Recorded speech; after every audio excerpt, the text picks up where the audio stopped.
Good day mga master, and for today's video ay nagluto pala ako ng tinolang manok. So bali ang ginagawa ko pala dyan ay nagpapainit muna ako ng aking paglulutuan ng kaldero ko para lagyan ng mantika. At yan, sisimulan ko lagyan ng mantika. Bali magigisa pala ako ng mga sangkap niya, ng mga ricados niya. So una ko palang gagawin ay piprituhin ko muna yung manok bago ako maggisa ng mga ricados niya, mga sangkap niya. So gagawin ko lang, gigisahin ko lang sa lala yung manok, mamantikain ko lang siya, at pagkatapos ay akin namang piprituhin yung gigisahin yung mga lamas niya, mga sangkap niya.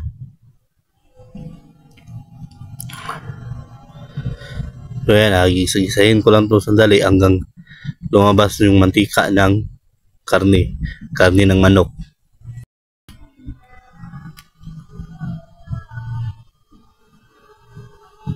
Yan ang ginagawa ko, isa-isahin ko lang siya, halu-haluin ko lang siya, kasi kapag uminit masyado yung kaldero, yung manok, yung balat ng manok ay didikit sa kaldero. So natanggal pa nga yung hawakan ng kaldero ko eh. So yun pala, yung lulutuin ko ay tinolang manok. So sinabi ko pa kanina, tinolang manok yan. So ganyan lang ginagawa ko, ganyan lang ginagawa namin tuwing nagluluto kami ng tinolang manok. Bago namin lagyan ng mga sangkap, igisa yung mga sangkap, gigisa muna namin sandali yung manok. Pagkatapos gigisa naman yung mga sangkap niya.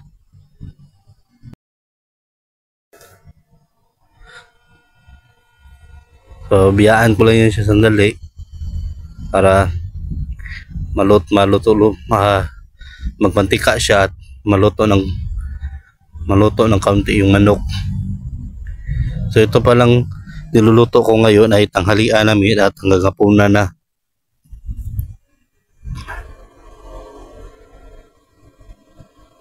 So nahalo-halo ko lang siya dyan.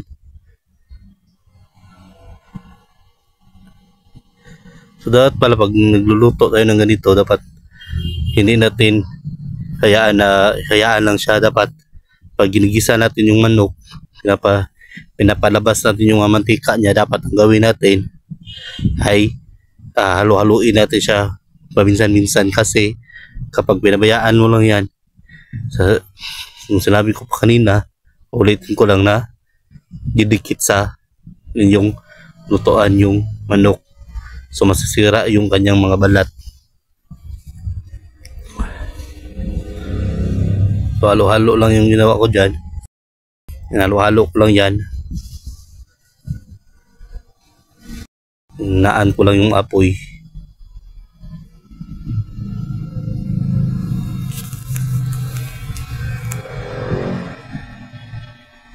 At yan, nahaluin ko siya ulit.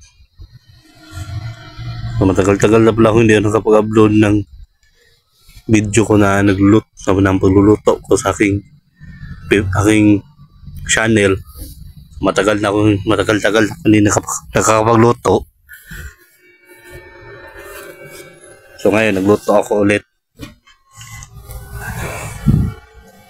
So unexpected pala pagluluto ko, napag-isipan ko lang na mag-vlog, kasi ang plano namin ay magluto ng tinolang manok. So napag-isipan ko na ako na lang yung magluto. Napaalam ko sa papa ko, patulong lang ako, tapos iba-vlog ko na rin siya para may mapost naman ako ngayong araw. At yan, sasalid ko muna siya sa lalagyan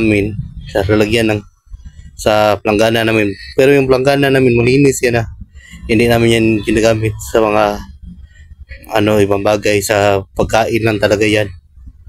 Kasi kaya ako pala sinalin, kasi magigisa na ako ng mga sangkap niya.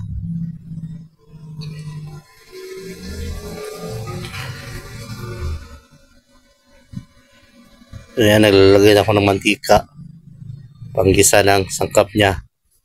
Bali, nilagdagan ko lang yan ng mantika kasi yung kanina, sabi ko kanina na pinapamantika ko siya, nagtubig kasi siya, may lumabas sa tubig. So yung mantika niya parang lumiit, nawala na nahaluan ng tubig. Kaya ayan, nilagdagan ko ng mantika. Inuna ko pala yung sibuyas sa gisahin. Tapos nilagay ko na yung luya. Sibuyas at luya.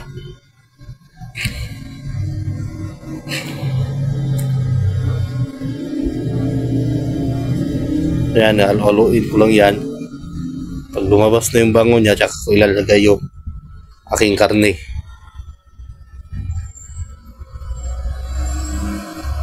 So madali lang naman lutuin yung tinulang manok. So depende lang rin yun sa inyo kung anong style nyo ng pagluluto ng manok. Kung igisa nyo ba muna bago hindi nyo ipiprito muna sandali yung manok, or didiretso nyo lang sa paggisa ng isasabay nyo lang sa paggisa ng ng sangkap. Unahin nyo yung sangkap, tapos tsaka nyo na igisa yung manok pag naluto na yung sangkap. Sa akin kasi ginisa ko, gusto kasi ni Papa na igisa ko muna yung manok, iprito ko muna sandali. Kaya yan pala yung ginawa ko. Kaya yung ginawa ko sa aking pagluluto ay ginisa ko muna yung manok. So yan, halo-haloin ko lang dyan. Halo-haloin ko lang siya para dumikit yung lasa ng mga sangkap sa manok.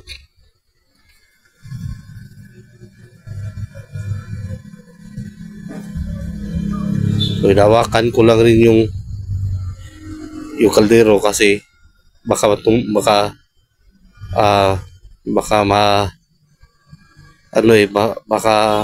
madulas yung kaldero ko sa aking lutuan. So masasaya yung manok. At yan pala yung sabaw kanina, yung lumabas sa sabaw nung ginisa ko yung manok, ihahalo ko kasi nandyan yung lasa ng manok eh. So yan lang ginagawa ko. At yan, lalagyan ko na siya ng tubig. Sasabawan ko na siya ng tubig.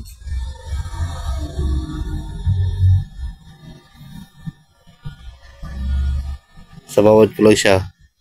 So pasensya na pala kayo kung maingay yung aking video kasi kinakamot ko yung ulo ko eh. Bagong gupit kasi ako. So yan pala, yung lalagay pala yung ng lard ay yung asawa ng papa ko. At yan, forward na ito pinapabayaan ko lang siya hanggang kumulo. So binidyohan ko lang siya sa dali, hindi pa siya kumukulo. Hinintay ko lang yan kumulo.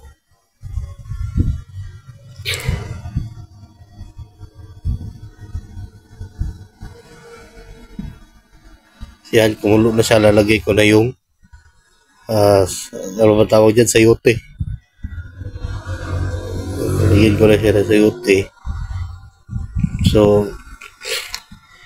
hinahaluan pala namin ng ganyan yung aming tinulang manok kasi ganyan yung luto sa kanila ni Papa sa Manila.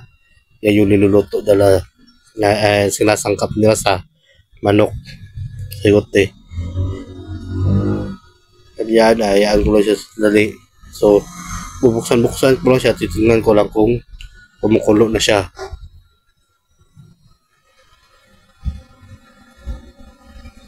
Yan, halo-haloin ko lang siya sandali. Halo-haloin ko lang siya sandali at titingnan ko kung yung masangkap niya ay tawag dito yung malambot na. Tingnan ko lang kung malambot na ba yung masangkap niya. At yan, lalagyan ko na ng malunggay. So masarap pala sa tinulang manok pag may malunggay.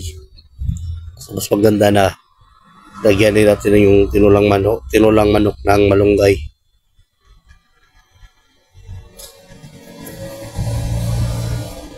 So yan, halo-haloin ko lang siya para mahalo talaga yung malunggay, tapos lumabas na rin yung lasa ng malunggay.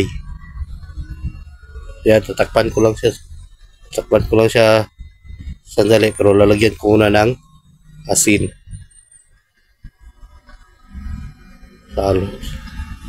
Lalagyan ko muna siya ng asin at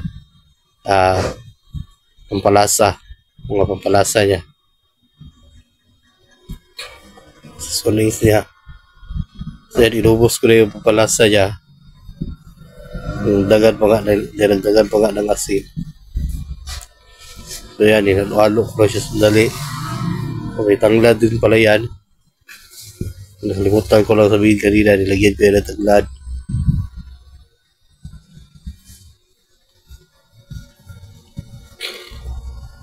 Yan, titikman ko lang siya sandali. Tikman ko lang kung okay na.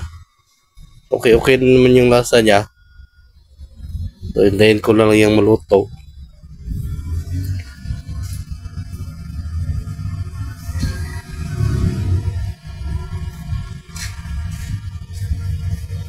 Halo-haloin ko lang siya sandali. Dadagdagan ko lang siya ng asin. Dagdagan siya ng asin konti. Kaya naman yung lasa niya, kaso lang tatabangan pa ako, kaya dadagdagan ko siya konti.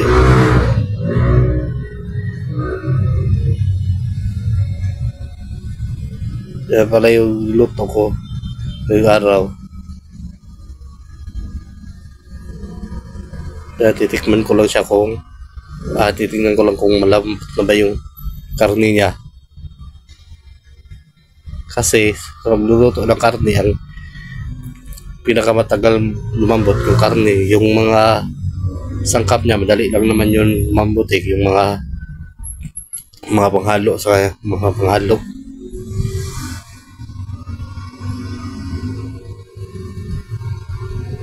Ayan.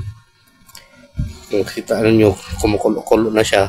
Dito na lang muna yung video ko. Thank you and goodbye.